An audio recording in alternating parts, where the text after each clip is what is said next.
There's something happening here, but what it is ain't exactly clear.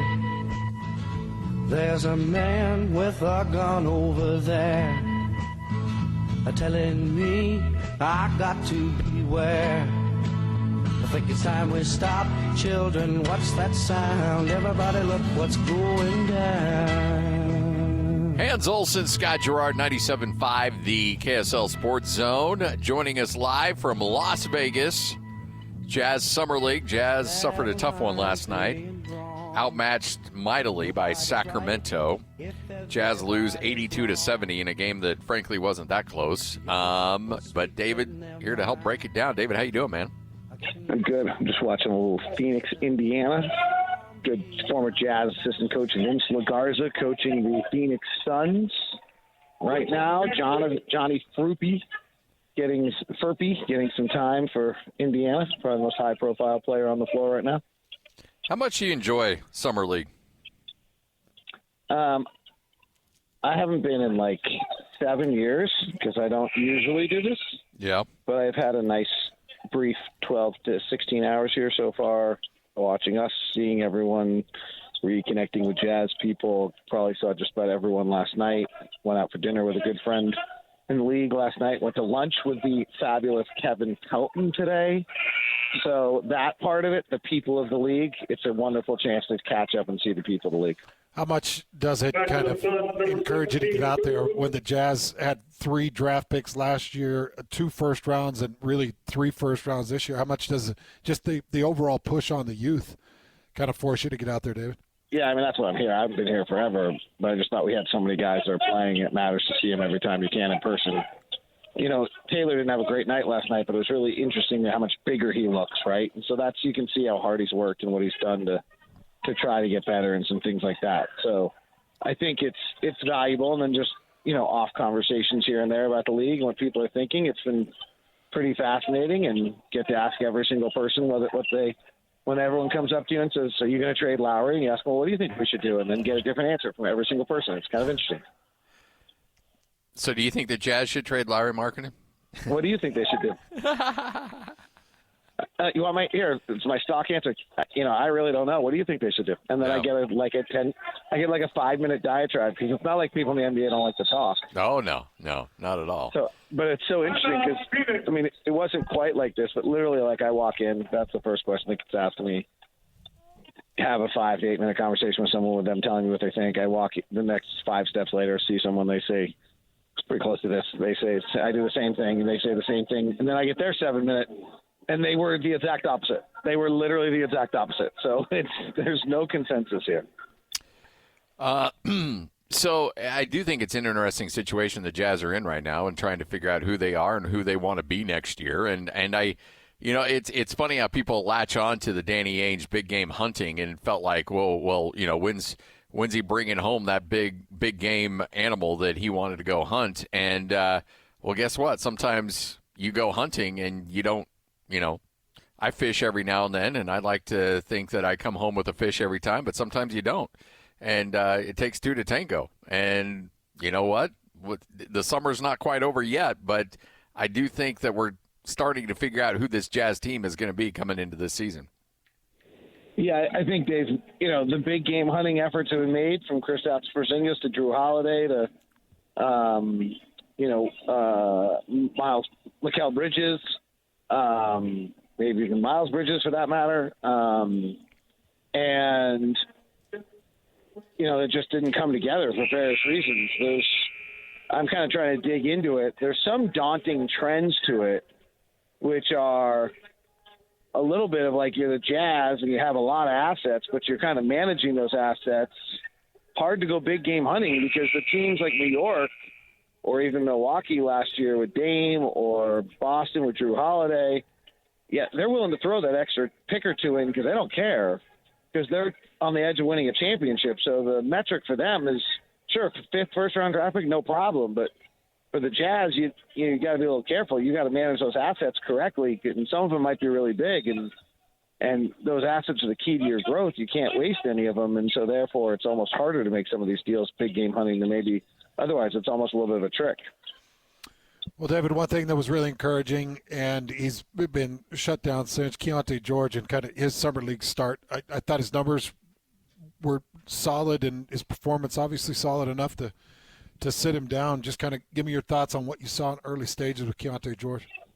I mean, in Salt Lake, he was the best player on the floor, and that's probably what he should be, right? He had played the most NBA minutes of anybody that was going to play, and he was the best player on the floor. I thought, I think that's important that's what he was. So, in that sense, I thought it was a very pleasing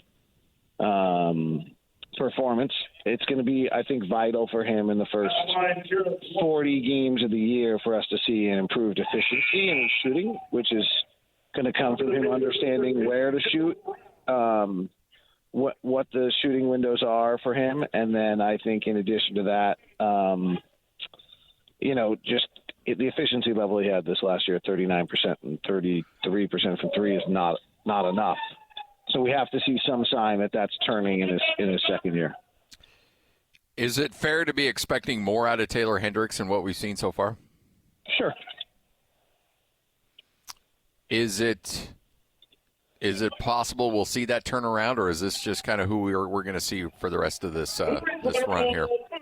I mean, so it's fair to. I mean, the answer to your first question was sure, because it is fair to ask, for a little more.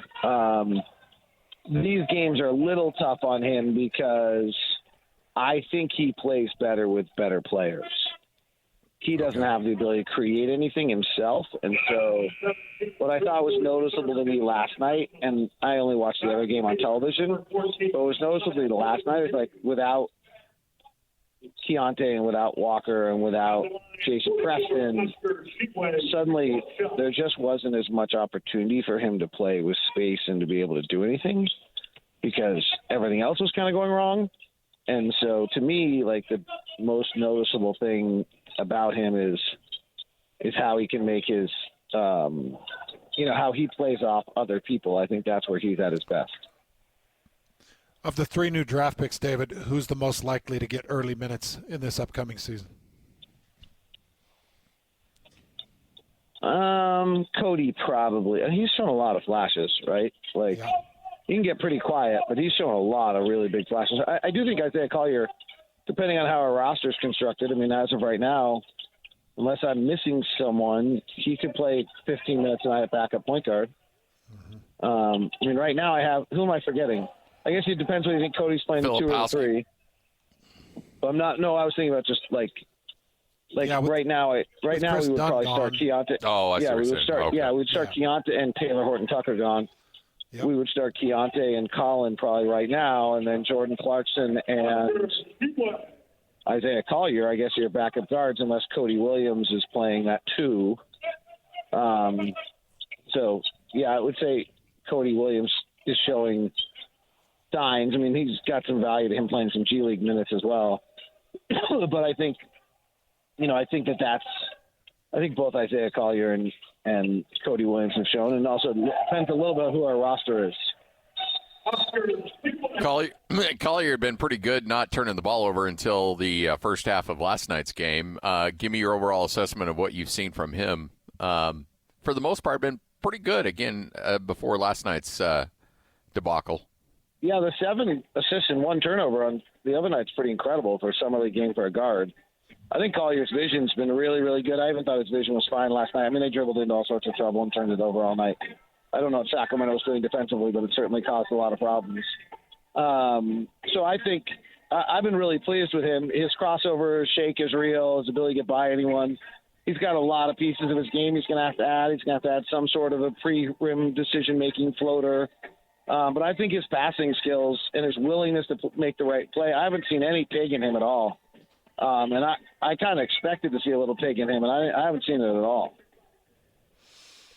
So we kind of started things out talking about what maybe happens with Larry Markkinen and his future with the Utah Jazz. One guy that I continue to look at, and another guy that started out Summer League and they sat down since, in Walker Kessler. What is his future, David? Help me understand what his future in this league is. Well, I think Walker's an elite rim defender of the NBA. I think he's shown that in his 2 years. I think he can really impact the game defensively. And, he's going to be a struggle to figure out how you integrate him offensively, and they're figuring that out. They're trying to figure that out right now. He played with the ball in his hands much more in summer league. He was definitely catching and handing off and playing that handoff game and working off that. And as he gets more and more comfortable with that, I think, eventually he lowers that a little bit, learns the way Sabonis does. He learns how to turn a corner out of it. I think he's become a much better pick setter than I saw.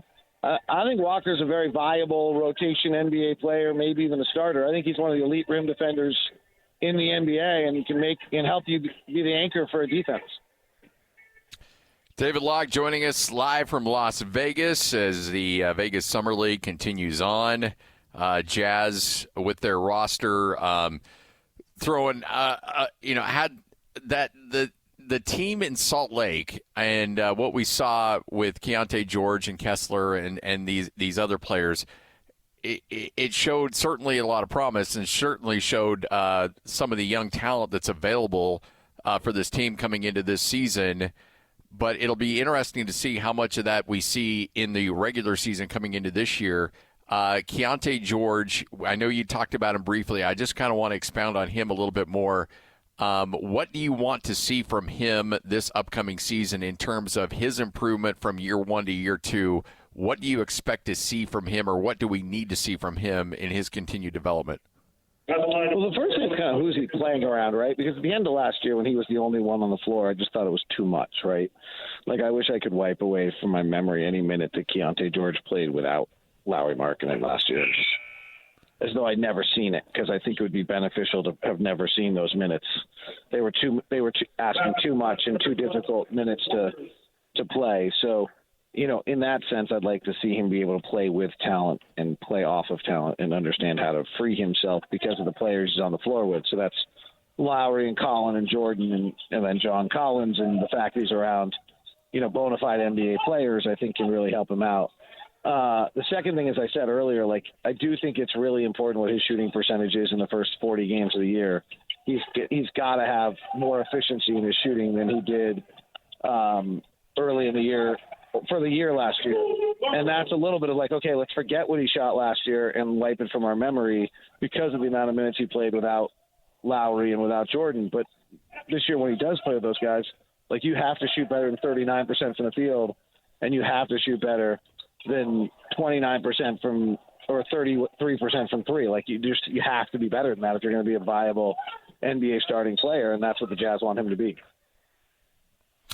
David Locke joining us. David, appreciate your time. Enjoy your time down there, and we'll catch up with you again here very soon. Thanks, David. There is nothing like watching a summer league game with 3 alley-oop attempts while we were holding this conversation, none of which connect. Oh, boy. Oh, boy. There you go. Not the best.